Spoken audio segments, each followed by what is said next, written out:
Let him laugh, let him weep, let him yell, let him sing. All they wanna say. Hello, Bonyus and Bonani. Welcome to Rise to Greater Heights Network, where you can turn your fears into greater success while seizing new opportunities. It is so significant to have a positive mindset, more especially under these circumstances. So, this network has the potential to completely revolutionize every aspect of your life and career. I am Dr. Riel Nkunene, and I'm going to be your host for today. So, if you're watching us online, please feel free to drop in the chat box where you're watching us from and what you hope to gain from our podcast. Today, we are surrounded by greatness in the World Wide Web. We have amazing speakers who's going to share some nuggets on how to rise to greater heights, how to rise to greater heights. So in Ohio, we have Dr. Pamela Kohn, and Dr. Pamela Kohn, she's going to share her message on finding your purpose. And then in California, we have Lorena Manzanita. I hope I didn't butcher your last name, Lorena. So Lorena, You did great. Oh, perfect. So Lorena is going to be sharing her message on how to prioritize pleasure to avoid resentment. And then in Iowa, we're going to have Sasha. So in Toronto, we have Dr. Julia Sen. So Dr. Julia Sen, she's going to share every nugget on successful parenting. And then in Ghana, we have Ambassador Frank Atta. So Frank, he's going to share everything on leadership. So at this moment, I'm just going to let our speakers to introduce themselves. You can go ahead, Dr. Pamela. Good morning. I'm Dr. Pamela Kohn. I'm located in Dayton, Ohio. I have been in ministry for 30 years. And I'm the assistant pastor of Dominion Church of the Living God International. I work alongside my husband, Elder Stephen Kohn. I am the founder and CEO of Curated Spaces, LLC, which actually is my personal brand. Everything that I believe God has called me to do, every gifting he's given me is under that umbrella. But I encourage women and individuals to grow spiritually, interpersonally, and professionally. And I also work in community in our Dayton, Ohio region. I serve as a Kettering Fellow for the Kettering Foundation, where my work is centered around financial literacy and generational wealth.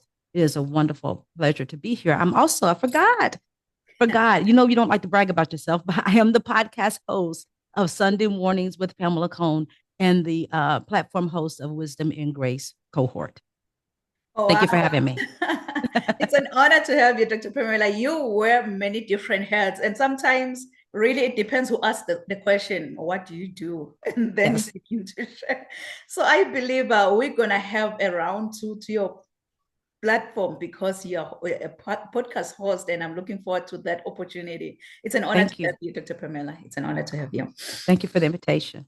Yes, you can go ahead, Lorena, and please introduce yourself. Thank you. Happy to be here.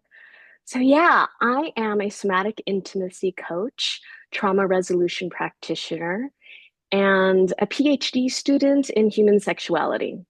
For the past 25 years, I have helped people feel more at home in their own bodies.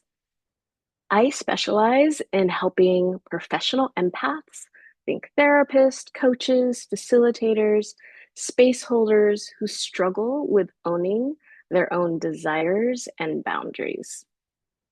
I love supporting individuals and partners of all genders and orientations in cultivating essential intimacy skills and transforming trauma, creating pathways for greater pleasure, presence, and potency in all of their relationships, including their relationship to life. Yeah.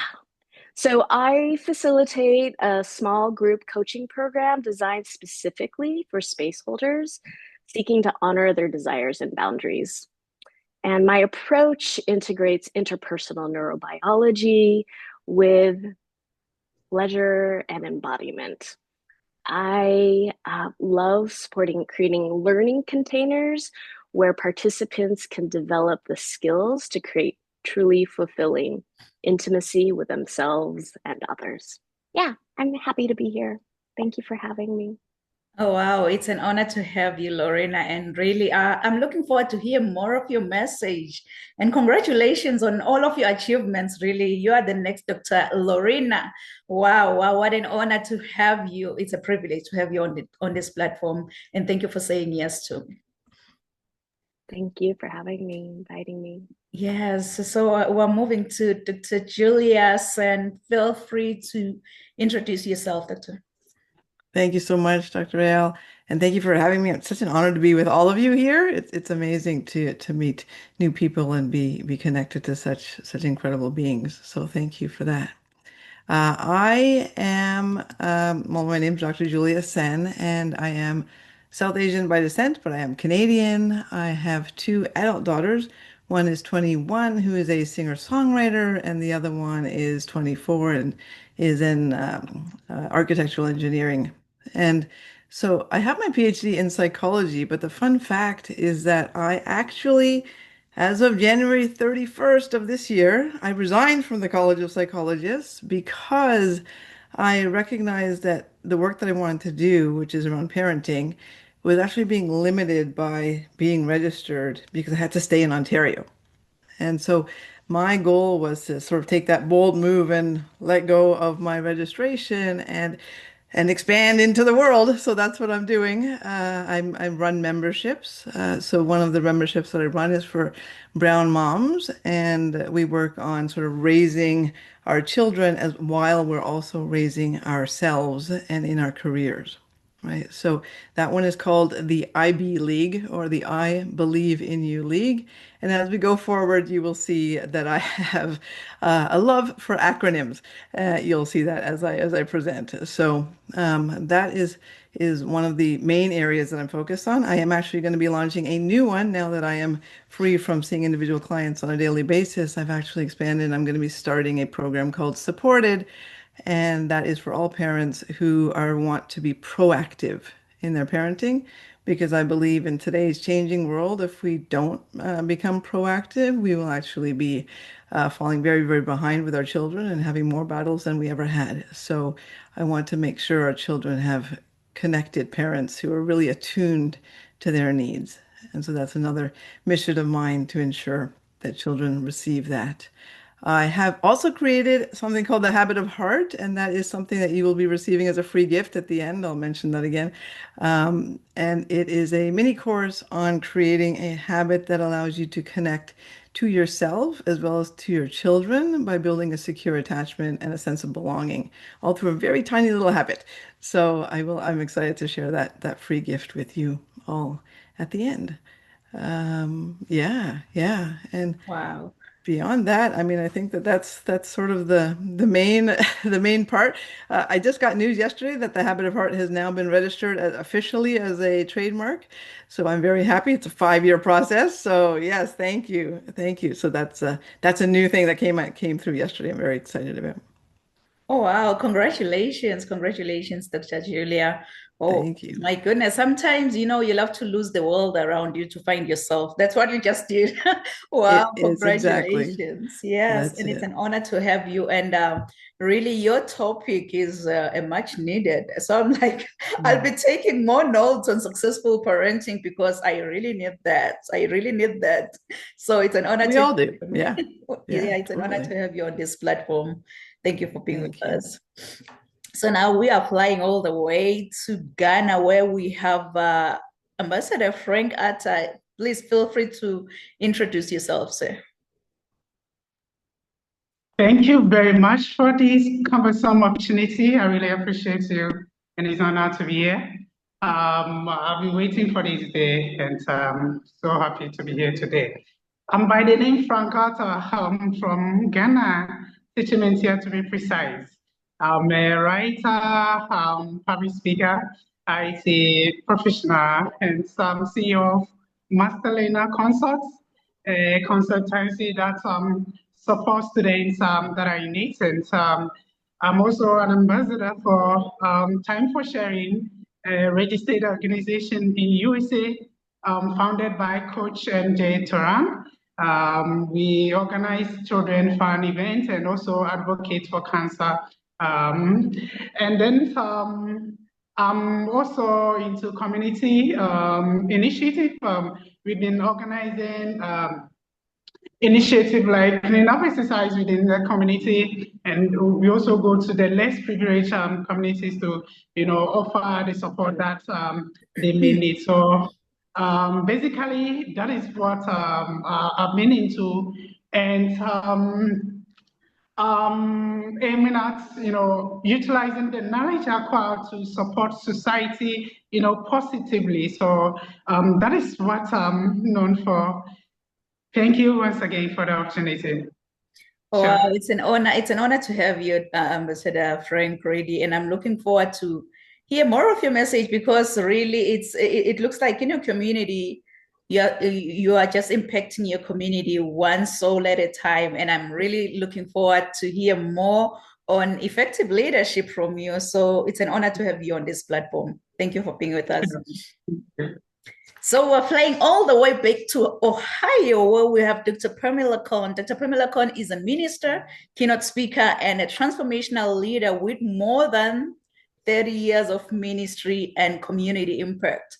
She serves as an assistant pastor of Dominion Church of the Living God International in Dayton, Ohio, and she has helped plant 3 churches alongside her husband. She holds a Master of Arts in Ministry, Biblical Studies from Indiana Wesleyan University, along with associate and undergraduate degrees in communication studies and interior design. Dr. Cohn was awarded an honorary doctorate in recognition of her leadership and service. Her lifelong commitment to faith-based leadership, community engagement, and civic involvement, it reflects her passion for strengthening individuals, families, and institutions through intentional service.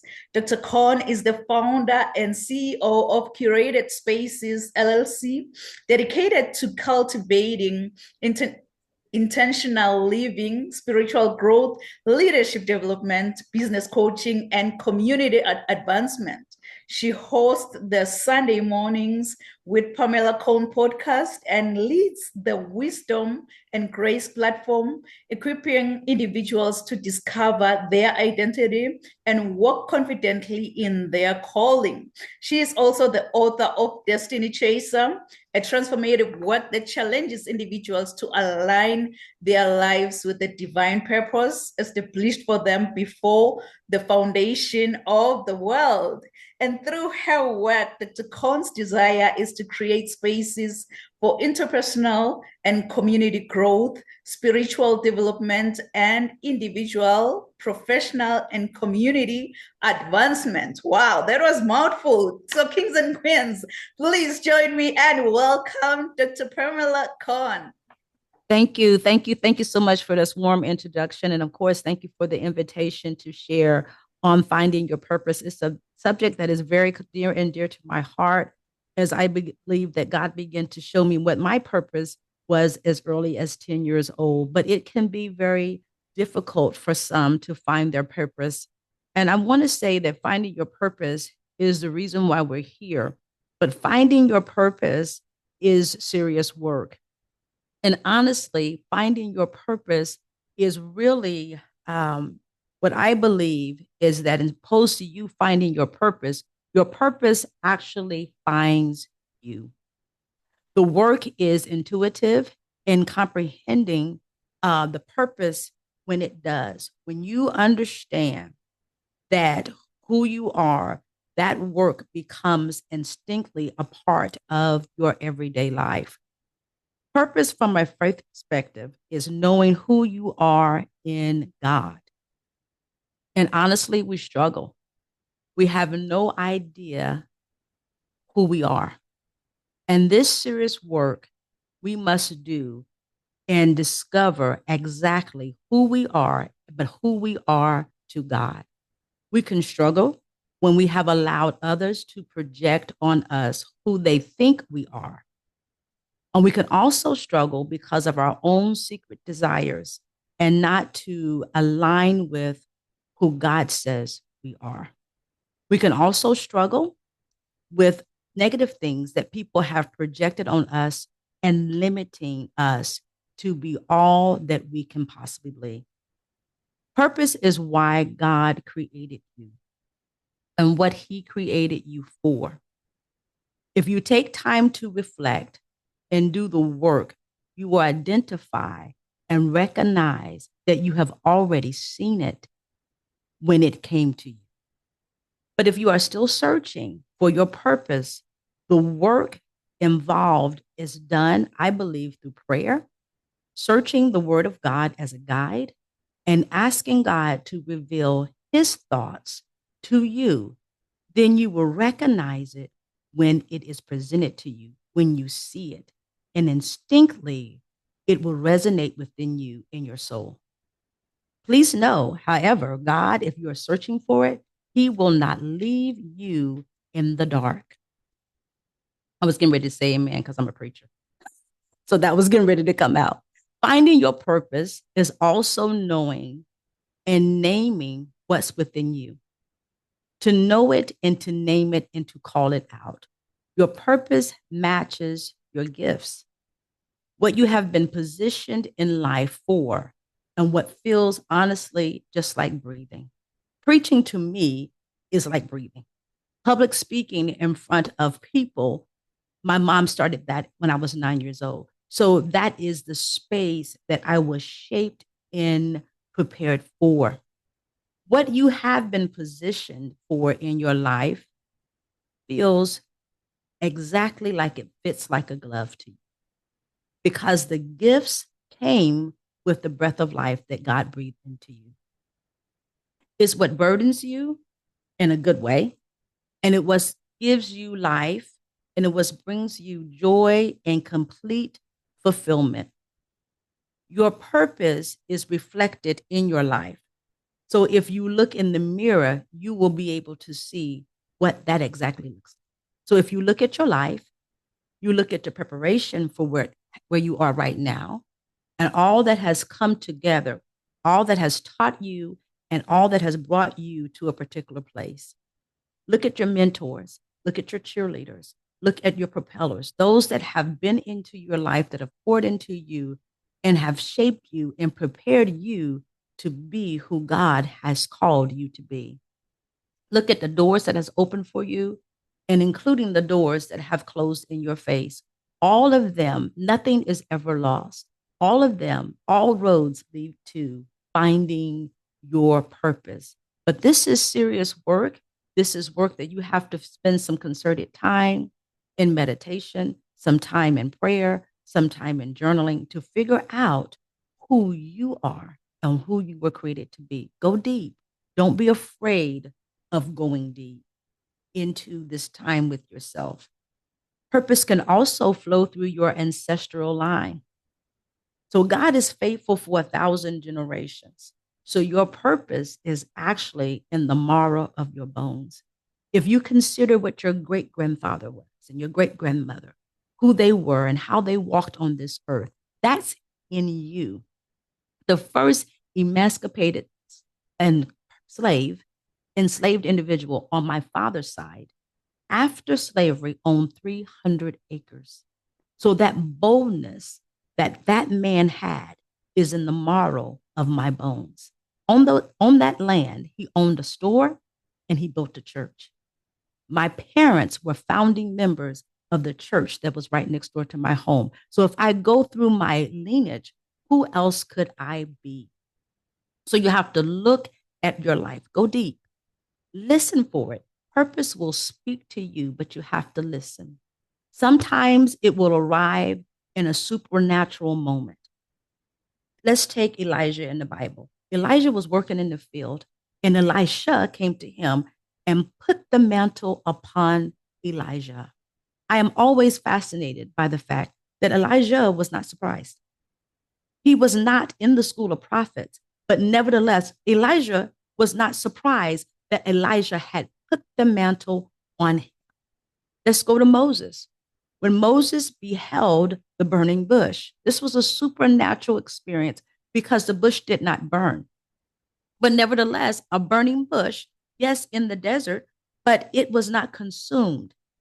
So Moses immediately turned around to behold the strange occurrence. But it spoke to him because intuitively Moses knew that God had purpose for his life. So these are moments when literally purpose has tapped us on the shoulders and spoken to us in our ears. Literally, when purpose have shown up in our lives, but we have to recognize it when it appears, when God is speaking to us. How will I know? Good question. How will you know when you are walking in your purpose? Because when you're walking in your purpose, it fits like a glove and it resonates within. And so when you see it, you say, this is who I am. I have no qualms about who I am. I do not allow anyone to put any limitations on who God called me to be, none whatsoever. And so definitively, just as Jesus spoke, I must be about my Father's business. I came down from heaven to save my people from their sins. My Father and I are one. All of those things that he spoke boldly and definitively, when we know who we are, we do the same. When they align with our gifts, they align with what God has given us, and they align what we've heard, not only in our ears, but in our soul. We boldly proclaim, this is who I am. And there's no one has the right to tell you who God has created you to be. No one has the right to limit who God has created you to be. No one has the right to put boundaries on who God has created you to be. No one has the right to judge who God, because you are a reflection of God's creation. And when you align that, you will find your purpose. Purpose can show up in a way in divine timing and in the power of alignment. I like to think about Apostle Paul on the road to Damascus. Apostle Paul was on his way to go kill some Christians. But divine timing had another plan. And so when he was knocked off of his animal by the voice of God, Paul had, we would call it in today's time an epiphany, but it really was a transformational moment where his life, because Paul's life, how he was reared, it all lined him up exactly for who God had created him to be. And so when that divine timing met his purpose, Apostle Paul had to say yes, but yet it did not evolve overnight. It took some time, although he was studied and he was a very learned man, it took some time for Apostle Paul to be able to, before he was able to go on his first missionary journey with Barnabas. It took some time. It took some grooming. It took some cultivating.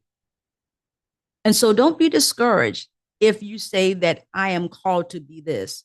Yes, but you still may need to go to school. You still may need some training. You still may need some tutoring. You still need time to develop and to be able to walk fully in your purpose. I've been in ministry for 30 years. I started preaching at 22. I was not doing speaking engagements at 22. I started a Bible study in my living room with my family. Despise not humble beginnings. It doesn't mean it wasn't my purpose. It took time to cultivate and time to build. And time, people would not honor me, asking me that I want an honorary degree to have a PhD. They weren't doing that at 22. That didn't come until I was 54. Wait, be patient on your purpose. But finding your purpose is not passive. It is not passive. Chasing your purpose is in being in active pursuit for direction, an active pursuit of alignment, and to know it. Ask and it shall be given. Seek and ye shall find. Knock. I had to knock on a lot of doors, a lot of bruised knuckles, a lot of no's. Don't be afraid of that. All of that builds spiritual muscle. This is work. This is work. And finding your purpose also requires reflection. If you don't already know it, you must spend time asking God, who created you, what did you create me for? Who am I to be? And it's okay to ask. him to lead you, and him to guide you. I believe that I was chosen before the foundation of the world, according to the book of Ephesians. I believe that. I believe I was predestinated. I believe God had thoughts about me. He says in the book of Titus, even before the world began, that I would be the elect of God. I believe that. And so, whoever you are and whatever your purpose is, you must have faith in that and you must believe it. Finding your purpose requires diligence and boldly godly pursuit. It is the act of being aware of your purpose. It's intentional, and you cannot carry it casually. You have to prepare. You have to allow it to drape you. You have to wear it. You have to protect it. You have to pursue it. And you have to do the work that your soul can hold it. Walking in purpose, I believe it glorifies God because it reflects his design. It reflects his intention. It reflects his thoughts, and it reflects his wisdom in his plans for you. For who has known his mind and who has been his counselor? But he will reveal it to you, the thoughts he has for you. And when you walk in it and you receive it over time, it will become undeniable. Everyone who comes in contact with you will be able to recognize that you are walking in exactly who you were supposed to be. I want to encourage you as you spend time with God, if you spend time walking in this, reflect, craft a definition of who you are. For me, I'm Pamela Cone, a spirit-filled, intellectual, creative being, living for the glory of God. Thank you, and blessings and love to you. You can find me on Facebook, Instagram, and LinkedIn under Pamela Cone. You can also tune into my podcast, Sunday Mornings with Pamela Cone. You can find it on all streaming apps, but you can tune in on Sunday mornings on the Envision Broadcasting Radio. And I am hosting a Wisdom and Grace cohort. It is free. It's free alone, but it's only for women. Free. And it is a complimentary tool journal. It is going on right now. You can find Wisdom and Grace on Facebook, Wisdom and Grace, or you can find this cohort on Eventbrite. Thank you so much. Thank you for having me. Wow, Dr. Pamela, just drop the mic, because yes, we are walking in our own purpose. We are here. The moment you discover your purpose, you're going to make sure that you impact those around you with the life that you are living. And that's exactly what you are doing. You've mentioned that your purpose, it reflects in your life. Your purpose will speak to you, but what you'll have to do, you'll have to have listening ears. Listen. And we might be chasing our own purpose until the one who created you tell you, you know what? You are chasing you're going in the wrong direction. Like you've mentioned, Paul in the Bible. He used to be sold before because he was just persecuting the children of God. But then that encounter with Jesus, it changed everything. So you can take a 360 degrees turn for you to discover your purpose. And once you're aligned with your purpose, you will never, ever look back. Thank you so much, Dr. Pamela. I felt like you're just preaching to me, 7 minutes is not enough to gain all this information, really. So I believe our audience will definitely reach out to you and be in touch with you. Thank you so much, Dr. Thank you. Thank you for having me. Yes, so now we are moving to Lorena Manzanita. Lorena Manzanita, MA, SEPT. She is a somatic intimacy coach, certified somatic experiencing trauma resolution practitioner. She's an educator and also a PhD student in human sexuality with over 25 years of professional experience helping people feel truly at home in their bodies. Lorena specializes in supporting professional empaths and space holders who struggle with owning their boundaries and desires.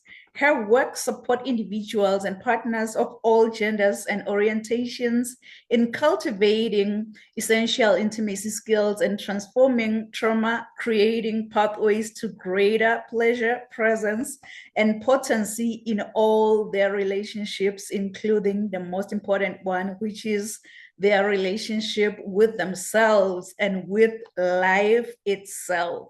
So Lorena also facilitates a transformative small group coaching program designed specifically for space holders seeking to honor their desires and boundaries in intimate relationships. Her unique approach weaves together interpersonal neurobiology and eros, creating safe and supportive learning containers where participants develop the skills for truly fulfilling intimacy. So kings and queens, please join me and welcome Lorena Manzanita. Thank you. I'm just like taking in your voice. Your presence is so nourishing. So thank you for being a source of pleasure in this space. And thank you, Dr. Cohen. Your message on purpose is nourishing on such a spirit level. So it feels good to share this space with all of you. So as I said, I work with professional empaths who struggle with owning their desires and boundaries.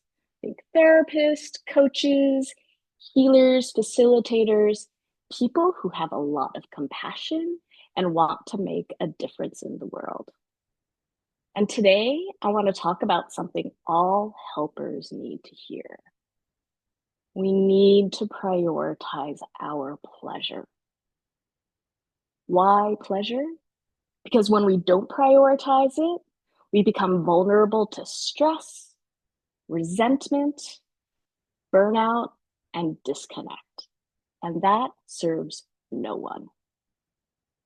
When professional empaths give more than we receive, two things suffer: the lifespan of our work and its quality. We dim our light and the world loses out on our full brilliance. Before I dig deeper into pleasure, I want to clarify what I mean by pleasure. Many minds will jump straight to sexuality, and yes, that's valid. I'm getting a PhD in it. And in my mind, we limit our potential for aliveness when we put pleasure in a box. Pleasure is thoroughly enjoying your time after a job well done and celebrating yourself. Pleasure is marveling at your client's bravery as they face their deepest fears. Pleasure is giving yourself permission to follow your spirit-led creative impulses. Pleasure is singing in the car as you drive to a nerve-wracking presentation at work. There are so many ways we can integrate pleasure into our lives. Please consider prioritizing it. Regularly integrating moments of pleasure is vital for showing up beautifully in our personal relationships and in our professional lives. My desire here is to inspire you to develop a secure attachment to pleasure, to the point where you trust that it will be there for you when you reach for it. I would love for everyone to know on a felt sense level that being on this planet in a body is a beautiful opportunity. As helping professionals, we are exposed to life's heartbreaking realities: abuse, neglect, deprivation, trauma. And when we are under-resourced and pleasure deprived, we limit our capacity to create positive transformation in the world. But when you prioritize your pleasure and your relationship to it, you cultivate an embodied knowing that life is rich with goodness. And this equips you to show up with presence, creativity, responsiveness, and grace. Like any relationship, pleasure requires nurturing. So let's play with an attachment theory lens. Think of a secure attachment to pleasure means you feel safe with pleasure. You know that pleasure is there for you when you reach for it.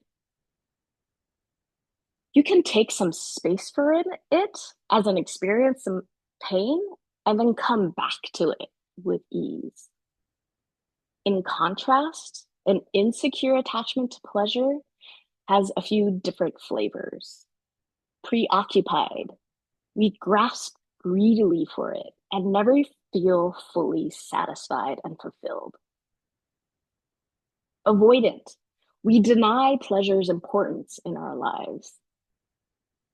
Or disorganized, we simultaneously chase it and reject it. A secure attachment to pleasure increases our access to our resources. And when the balance between our awareness of our resources and the stressors are out of balance, then we compromise our resilience.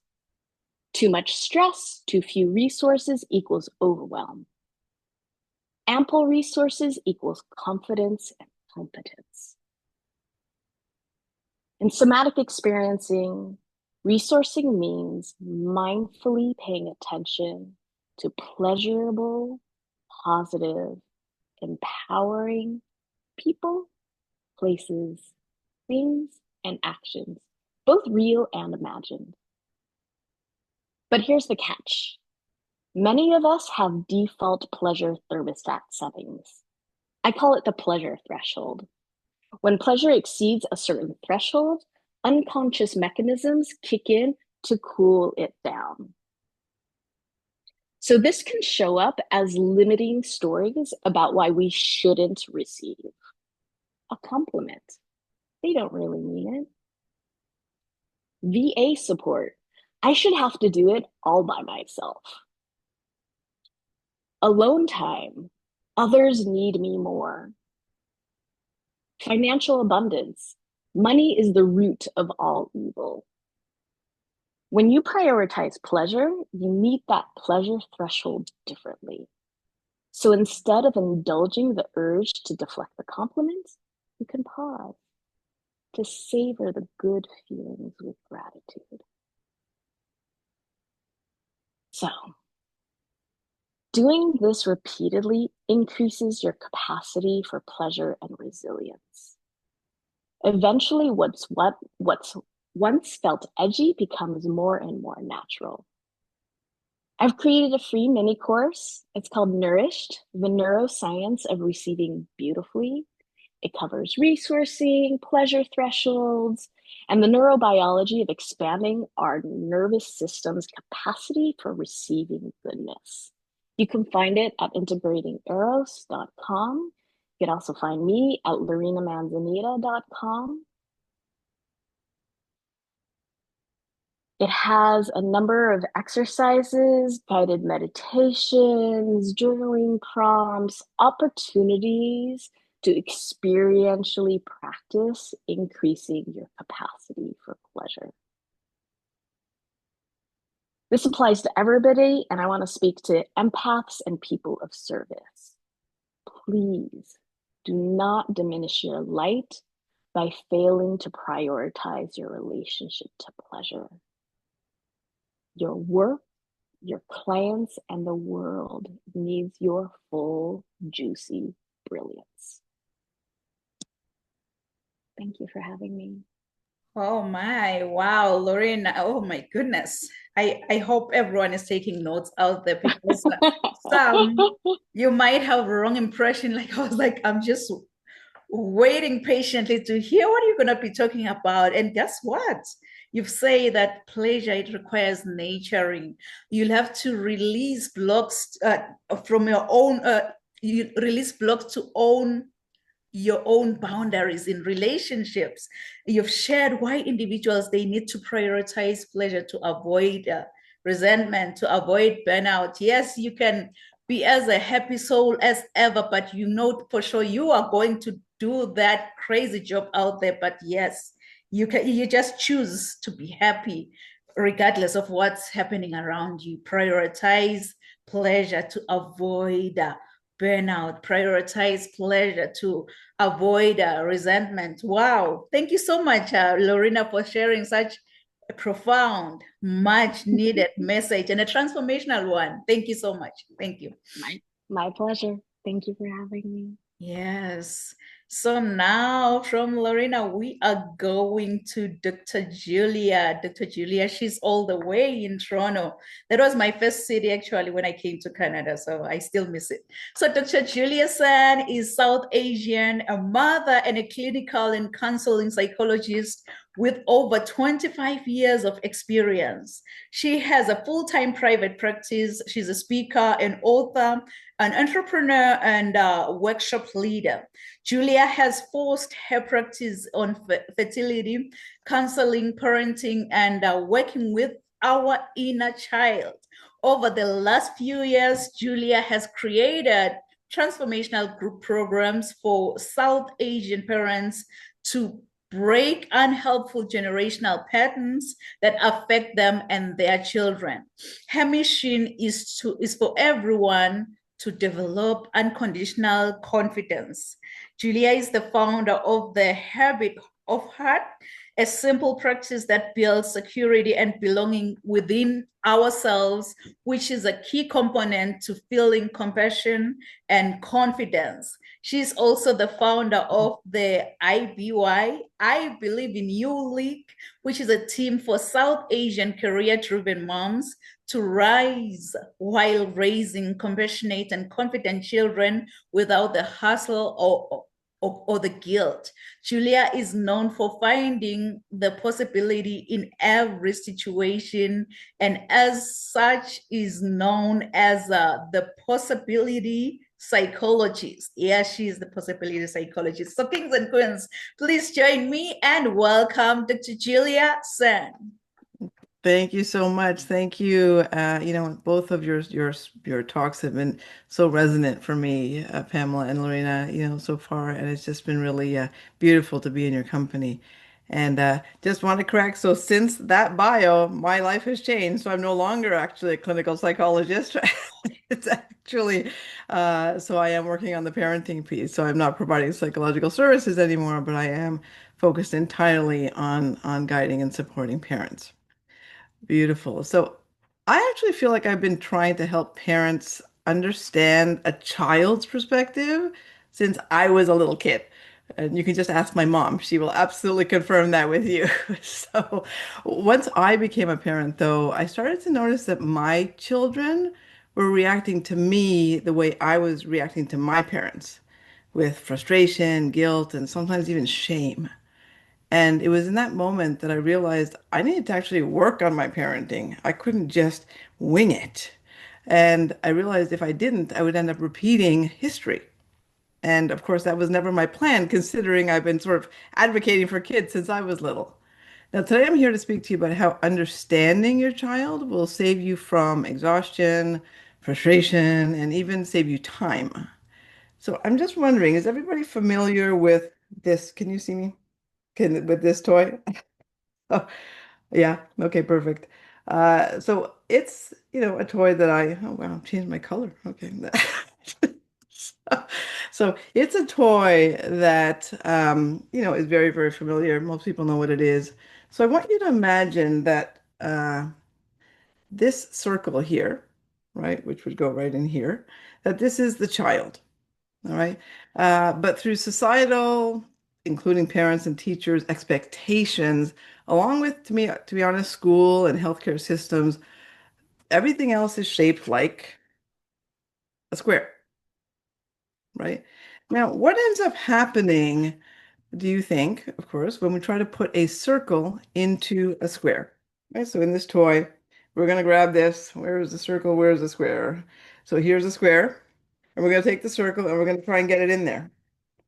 What happens, right? Won't fit. Exactly. There's nothing we can do. We can try and cram it, but there's two ways to get this circle in. One, by damaging it.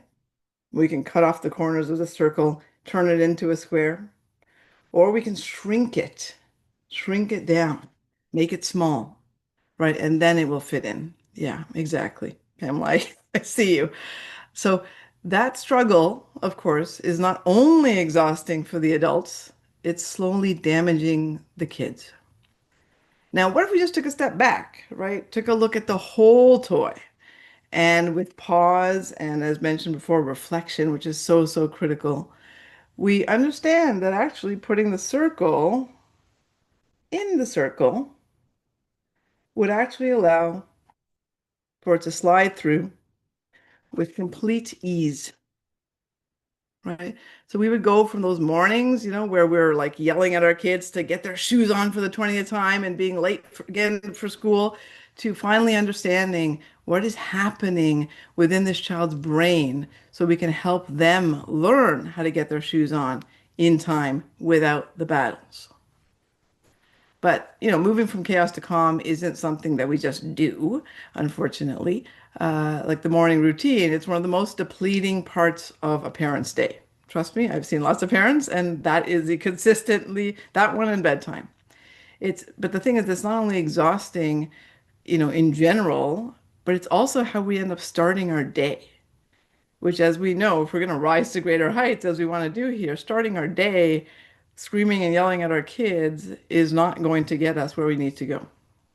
But what if it didn't have to be that way? What if, with a little bit of support and a little bit of understanding, mornings could be smoother? So I created a process to help parents shift from being in that heightened state to a greater calm so that they can take that step back, understand their child in those hard moments, and then communicate clearly. So it kind of goes like this. So we can imagine you're at your wit's end, your child is not moving from the couch, you're going to be late again. And rather than start to scream like you usually do, you actually stop and be fabulous. So what does that mean? BFAB, as I mentioned earlier, is an acronym and it is a process. So the process is this. I will take you through it. So I want you to imagine now you realize you're about to get into that same repeated cycle, but you pause and you remember, oh yes, I'm supposed to be fabulous. And you pause and you start with B. B is to do a breath, the sigh breath in particular. So that would be a nice deep inhale with an extra sip at the top and a exhale. So let's just do one together right now. So we're going to breathe in and a nice sip at the top and right out of the gate, the research has shown us that the sigh breath is the fastest way to calm our nervous system, right? So I recommend doing 3 sigh breaths to every parent who is experiencing this moment, right? E is for empathy. Now, you might think I want you to empathize with the child. And in this moment, I actually do not. This is for you. So this is so that you can empathize with yourself. And that would sound something like, it is so hard to be doing this every single morning, right? I'm exhausted. This is really difficult. It's just genuine empathy towards yourself. No explanations, no excuses. That's not what the E stands for, just empathy, right? F is for fact. And this is the same statement every single time. Like empathy can change depending on the situation, but fact is the same one, which is even though all of this is happening, we are all safe right here, right now.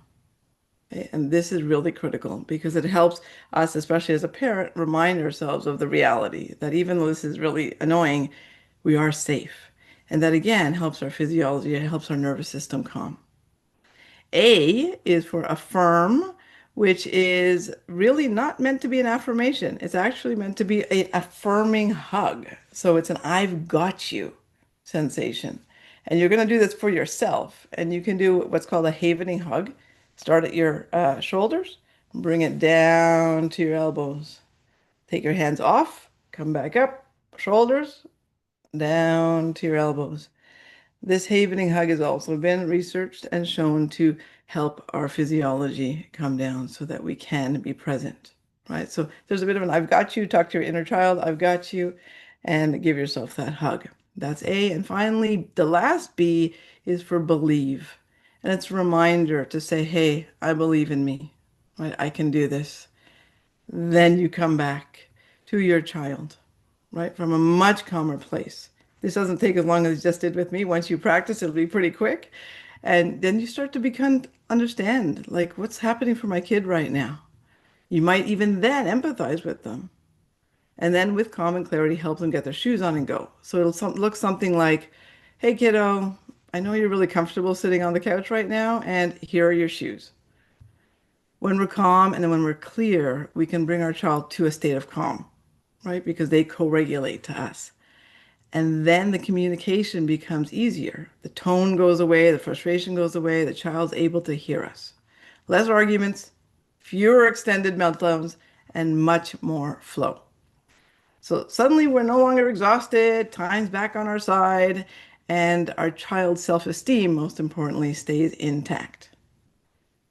Kids have always wanted to be treated fairly, like any other human being, not as someone who's expected to follow commands and demands. I mean, didn't you want to be treated fairly? Let's just reflect for a minute. I certainly know I did. And as an added note, safety today in this changing world, at least here, isn't about physical dangers, right? So much anymore. It's about emotional safety. And if we keep parenting in old school ways with expectations that our children just get in line, aka fit into the square, we're at risk of sending them more and more online to get their needs met. And that, to me, is very scary. So when you use Be Fabulous to help you bring your nervous system back to that place of calm and understanding, your child will start to trust you and feel a true sense of belonging with you, where they're accepted, because that's what belonging is about. Accepted for who they are and how they are. And that is honestly how we save time, we save energy, and most importantly, again, we keep our children safe and ready to thrive.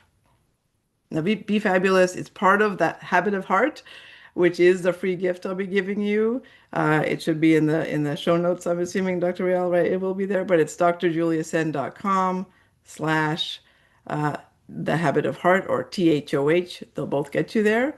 You just sign up for that, and then you'll get all the details about the Habit of Heart itself. Plus, you will get the Be Fabulous technique in the bonus section. And it's a video, small, less than 30-minute video course to do, because I know parents are busy. You can also follow me at Dr. Julia Sen, my name, DRJULIASEN, where I post on Instagram. I have a YouTube channel as well. Instagram actually is Dr.Juliasen for some reason. Yeah, I have YouTube, Instagram, TikTok, all of that there. And I provide lots of options. There's something called Fair Parent series within the YouTube channel that is a challenge I give parents, again, an acronym on actions you can take to help build a secure attachment with your children. So thank you so much for having me. I really appreciate it. And yeah, wonderful to be here. Wow, Dr. Julia, I choose to be fabulous from today on. I choose it. It's a choice. It's a choice, right? Before you scream into the child, put on your shoes. Let's get going. Just take a moment, take a deep breath, and then pause. And then you'll be able to communicate with your child. I know. I'm raising preteens here, so I can really relate to a lot on what you've shared here. But in order for you to try to squeeze that child into that circle, if it's a square or whatsoever, try to just take a deep breath, take that moment, and then come back. Like whatsoever you're going to be saying, it's going to come from a calm heart. And then you're going to be able to communicate with that teen, with that young adult in that house. Thank you so much, Dr. Julia, for sharing such a profound, much needed message around parenting. Really, you are the change maker. You are one of the change makers in parenting that we really need. In order for us to be able to raise highly confident and compassionate kids, we just need this. just to hear from the experts themselves. And then we're going to be able to apply it into our own lives as we are raising our future leaders. Thank you so much, Dr. Julia. Wow, what a message. Thank you. Well, thank you so much. I just want to say, Dr. Pamela's point around purpose. I mean, I was definitely channeled all of this, right? This is not even, I don't even feel like it's me speaking. I do feel like it's God and a much higher purpose that's coming through me. Yes. Yeah. So thank And you. it really aligns though. It does. Like actually all of the messages, they just align. And yeah, wow, finding your purpose and also successful parenting, and you choose pleasure in life, really. What a message. Thank you so much. Thank you. And now we are flying to Ghana, where we have Ambassador Frank Atta. Frank Atta is a visionary young Ghanaian leader, a country ambassador, author, award-winning writer, and an IT professional who is a change maker in the realms of education, business, and community development. He holds a Bachelor of Science in Information Technology from the University of Energy and Natural Resources. And Frank is also, he has been distinguished himself in his, Frank has distinguished himself in his field. His entrepreneurial spirit led him to found Master Learner Consultant, which is a pioneering company that leverages technological innovation to empower students, businesses, and communities. Frank's impressive track record of awards and recognition is a testament to his exceptional talent, dedication, and impact. He has received prestigious international awards, including Unite 2025 World Honoree, 2025 Africa Legacy Award, and the World Creative Hero Awards by Loani, which is Leaders of All Nations International, and many more awards. So through his initiatives, such as the Educating the Young Across Africa Seminar, Social Media Never Forget campaign, and Frank Mentorship, Ada Frank continues to transform lives, foster global connections, and promote a culture of excellence and service. His remarkable story serves as a beacon of hope and inspiration to others. He is on a mission with a vision of making global impact. So kings and queens, please join me and welcome Frank Atta. Hello, everyone.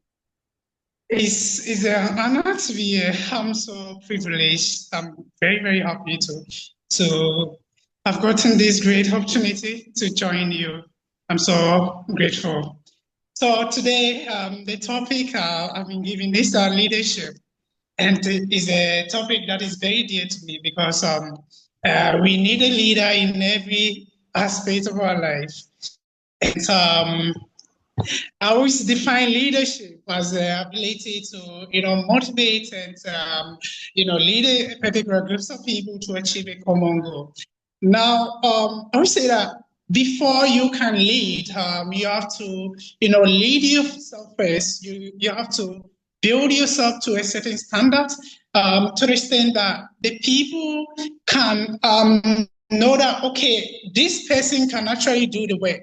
So leadership comes with personal development. You need to develop yourself to a certain standard so that you know that, okay, this particular work, it is you that can do it. If we leave this in your hands, you'll be able to, lead us to achieve our goal. So let me share my personal story. For instance, where I come from is a very remote area. And I realized that very few of the youth are, attending school. All of them are, engaging in other stuff. But I told myself that what can I do to change this narrative? What can I do to make an impact in my community? So I started, I think during the COVID period, most of the people were home and they were, gallivanting around. I gathered these students and I was, teaching them phonics, how to write and all those things.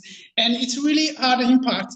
I was on information centers, speaking to the youth as to how they can develop themselves. So this really changed the narrative, and then it helped most of them. So now we can see that most of them are attending school, because I see that education, as they always say, is the key to success. So if you attend school, you'll be able to come and then impact your community. So I started this initiative of visiting these rural communities to educate these youths. I've been reading, because if you don't build yourself, you can't lead. You need to build yourself to a certain standard. Like I said, reading books, attending seminars, and trying to share the knowledge that you've acquired to impact others. So that when there is an issue, they will see you as the go-to person to help solve that particular problem. So that is what I've been doing. And since embryonic's age, I've been doing that. I've been leading every aspect of my life. Any single opportunity that I get, I try to do something to help others, to help my communities. So leadership, as I said, is an act of building yourself and then being able to motivate others to achieve a common goal. Then I will say that you need to take risk as a leader. What everybody's afraid of, you need to gather that courage and then come up to do something to help solve that particular problem that your people are facing. So as a leader, you need to take a risk, and you need to challenge the status quo. Don't say that that's the norm, everybody is doing it, so let me do it. Where I come from, a whole lot of stuff is happening, but what can you do to change the narrative? What are you doing to make things right? So you need to challenge the status quo to ensure that things are going right, and you must be driven, results driven. You must, whatever you bring on board, must solve a problem or must achieve something. As a leader, you need to analyze the situation and ensure that it's giving you the results that you want. And I say that as a leader, you must embody these following qualities: honesty, integrity, and loyalty. I don't do without it. Look, I always preach about this, because as a leader, if you're not honest, you can lead. You can't, lead as a leader. You must embody integrity, doing the right thing when nobody is watching you. What do you do at your corner? Or what do you do when nobody is watching you? As a leader, what do you do? So these are some of the qualities. You need to also show some kind of respect to the people that you're leading, and you must be willing to serve. Don't wait for your people to serve you as a leader. Be willing to serve. Be willing to serve your people. You don't sit aloof and then expect your people to worship you. Go with them, do with them, whatever they are doing, involve yourself, so that they'll get to see that, yes, even the person who is leading us is doing it. So let's all get involved. So that is how, as a leader, we need to lead. In our community, in our workplace, in our church, wherever we find ourselves, we need to involve ourselves in every single activities that we think that is going to help achieve a certain goal. And then I always also say that you must have that compassion, that commitment to the work that you're doing. With that commitment, you can do it. Just put in that commitment to be able to help achieve your goal. And I always say that, how do we develop these leadership skills? You must accept feedback from your people. If something is going astray, people at the back are seeing what you're doing. Try to accept the criticism, the suggestion, the feedback, the comments from your people, so that you will be able to correct it, and then you make things right. You don't say that I'm a leader, so yes, whatever I say is final. No. Try to